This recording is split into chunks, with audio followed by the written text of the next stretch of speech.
មេតបថៃភូមិភាគ2បាននិយាយថាប្រសិនបើកម្ពុជាស្រឡាញ់សន្តិភាពនិងមានភាពស្មោះត្រង់មែនគួរតែដកទ័ពដកអាវុធ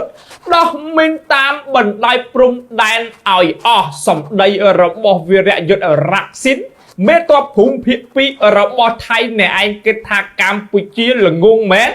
កម្ពុជាស៊ីបាយនឹងត្រឡប់ឆោតឲ្យអ្នកឯងបោកឲ្យកម្ពុជាដកតបដកអាវុធអាំងអ្នកឯងឃ្លានពៀនកម្ពុជាសាយថ្មីឬក៏យ៉ាងណាពីព្រោះរ៉ាក់ស៊ីនមេតបភូមិភាគ2បានប្រកាសថា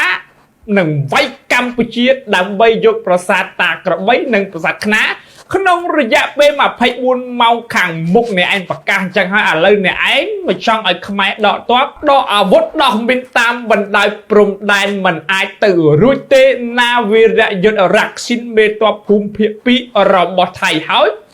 រឿងមួយទៀតនោះ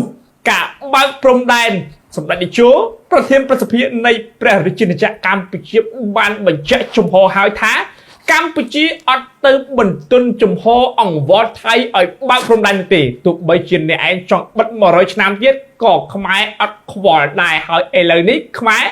ឡើងប្រើផលិតផលថៃហើយទោះបីជាព្រំដែនបើកឡើងវិញក៏ផលិតផលថៃខ្មែរលែងប្រើដូចមុនដែរណាភាគីថៃឧបត្ថម្ភដោយ Lady Lara SD គិតពីសម្រស់និងសុខភាពជាចម្បង